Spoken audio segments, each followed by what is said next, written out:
Bom dia, primeiro colegial, tudo bem com vocês? Vamos lá então para a nossa segunda videoaula. Pessoal, na primeira aula eu comentei com vocês sobre os poríferos, né? Que é os primeiros animais, aí, né? O primeiro filo de animal, né? O primeiro grupo de animal da escala evolutiva. Eu comecei a aula falando de alguns termos como metazoário, parazoário e enterozoário. Não sei se vocês lembram, mas é o seguinte: metazoário é o reino animal. Então, se eu falar reino animal, reino animalia, reino metazoa, tudo a mesma coisa, tá? Dentro dos metazoários, ou seja, dentro dos animais, tem aquela divisão que eu comentei entre parazoários e enterozoários.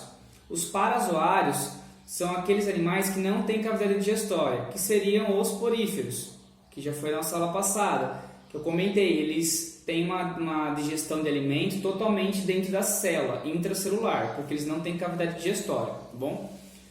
Os enterozoários já são os animais que possuem cavidade digestória, são todos os outros que não sejam poríferos. Então, todos os outros grupos que a gente vai estudar são enterozoários. Esse próximo grupo aqui, que é o segundo que a gente vai ver, dos quinidários, ele é um enterozoário incompleto. Por que ele é um enterozoário incompleto? Porque ele não tem boca e ânus. Ou seja, ele não tem duas aberturas, uma para entrar o alimento e outra para sair o que não foi aproveitado. Ele só tem uma abertura. Então, o quinidário, ele se alimenta, né? Ele come ali pela boca, o alimento vai para a cavidade digestória, é digerido, os restos que sobraram saem pelo mesmo buraco, ou seja, pela boca também. Por isso que ele é um enterozoário incompleto, tá bom? Então é assim, ó, tem um grupo que é o parazoário, que não tem cavidade digestória, que são os poríferos, e dois grupos que são enterozoários incompletos, que são quinidários e plateumintos. A partir de nematóides, são todos enterozoários completos. Vocês vão ver que tem alguma outra exceção aí no meio, mas basicamente é isso. Então esses três primeiros grupos têm um sistema digestório um pouco mais rudimentar. Os outros grupos, né, têm um sistema digestório mais completo, beleza? Então vamos lá, quem são os quinidários? Para vocês aí se familiarizarem com o nome. Os quinidários são representados por animais marinhos que possuem uma estrutura chamada quinidócito. É uma estrutura exclusiva desse grupo. O que é um quinidócito? Quinidócito é uma estrutura que lança um filamento urticante na pele ali do animal, da pessoa, que seja, né? Enfim, lá no mar.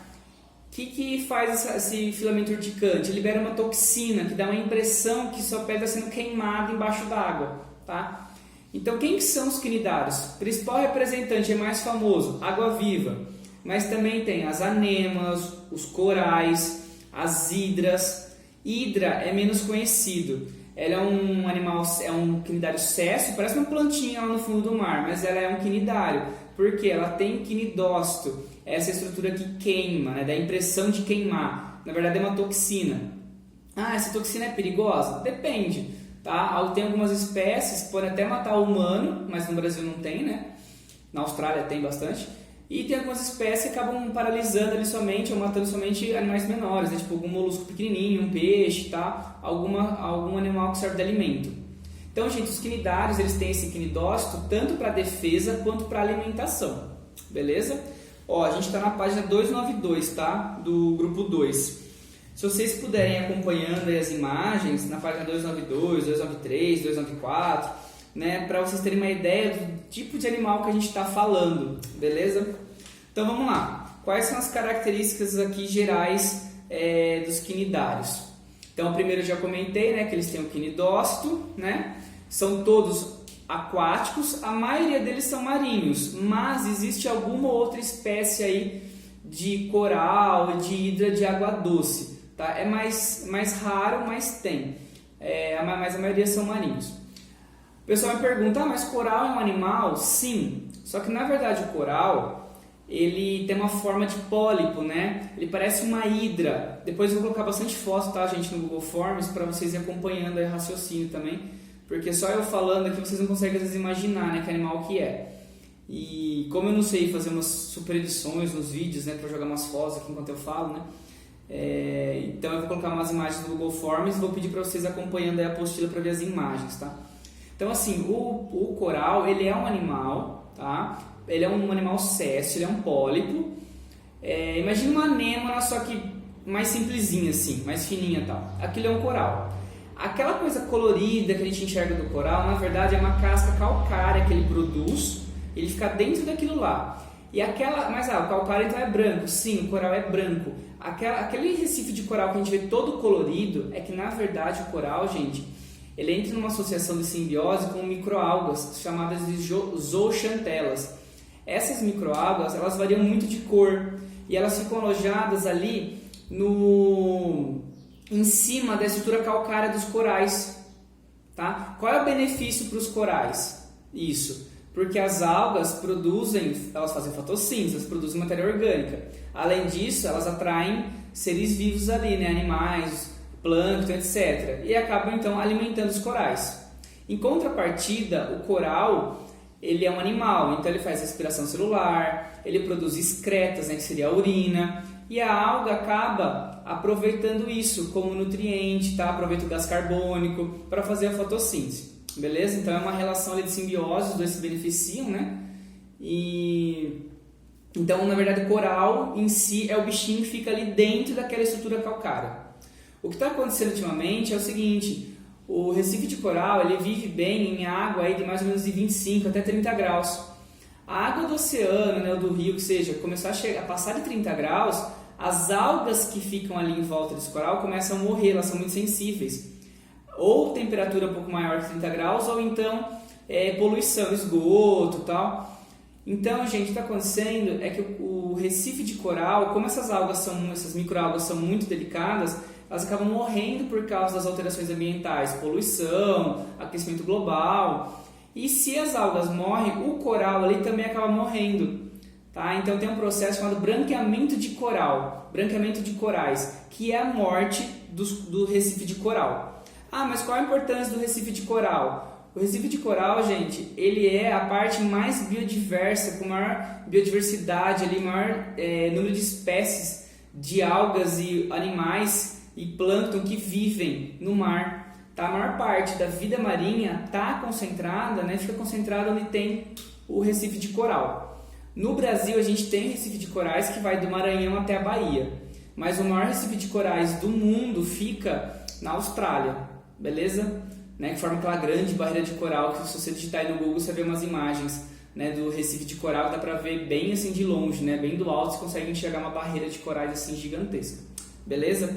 Vamos lá então para as características básicas dos quinidários, tá? Vamos virar a página aqui. Então a gente está na página 294, tá? A organização do corpo deles. Então, o que eu já falei é que os quinidários têm quinidócitos, por isso que é o nome quinidário, né? Que é o que queima lá, né, para eles se defenderem, para predar um animal ali para se alimentar. Os quinidários, gente, assim como os poríferos, eles também não têm um sistema respiratório, um sistema excretor, tá? Então a urina deles, na verdade, e a respiração é tudo por difusão, acontece ali da célula diretamente com o ambiente. Outra característica, os quinidários, agora diferentemente dos poríferos, eles já possuem cavidade digestória, incompleta, mas tem, e eles possuem sistema nervoso, coisa que o porífero não tinha. Só que o sistema nervoso do quinidário, a gente fala que ele é reticular ou difuso. O que é um sistema nervoso difuso? Na verdade, ele não tem a água-viva, né? Os quinidários, a anêmona, eles não têm um cérebro, um gânglio cerebroide. Eles simplesmente têm neurônios espalhados pelo corpo todo, tá? E os impulsos nervosos vão ali em várias direções. Então, na verdade, não tem uma organização de um tipo de um cérebro primitivo que comanda esse organismo. Na verdade, os neurônios ficam todos ali espalhados pelo corpo, por isso que é um sistema nervoso difuso. Sistema circulatório, a gente também é ausente, então eles não têm sistema circulatório, tá? Eu comentei da cavidade digestória que é incompleta, né? Beleza, ele só tem boca, o alimento entra pela boca, parcialmente digerido na cavidade digestória e o resto digerido dentro da célula. Ou seja, a digestão dos quinidários é extracelular, ou seja, fora da célula, né, lá dentro da cavidade digestória, e também intracelular. Então, os quinidários fazem esses dois tipos de digestão extracelular e intracelular, ok? Ao passo que os poríferos fazem digestão somente intracelular, porque eles não têm cavidade digestória, tá? Outra coisa, os poríferos eles não têm tecidos verdadeiros, os quinidários têm, só que eles têm somente dois tecidos, né? O mais externo e o mais interno, ou seja, o mais externo ectoderma e o mais interno endoderma, né? Aqueles folhetos embrionários, lembra que a gente viu em embriologia? Se eles têm somente dois tecidos embrionários, eles são animais chamados de diblásticos.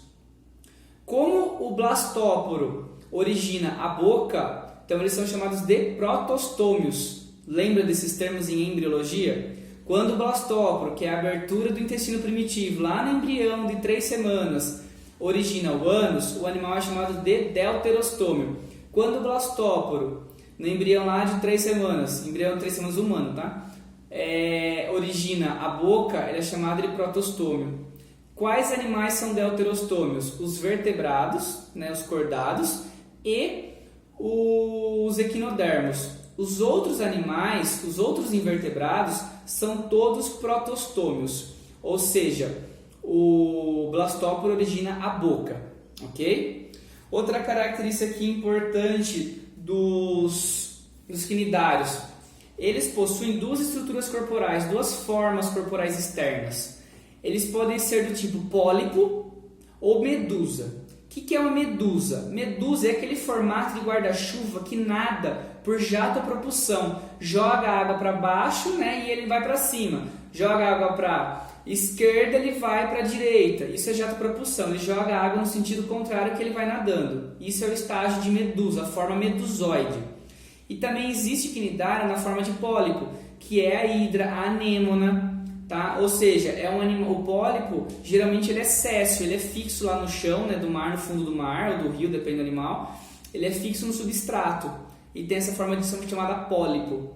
A água-viva, gente, ela tem as duas faces. Ela é pólipo em alguma fase da vida e daquele pólipo vai saindo umas medusas menorzinhas, assim, menorzinhas, chamada éfira, que é uma medusa filhote, digamos, né, uma água-viva filhote.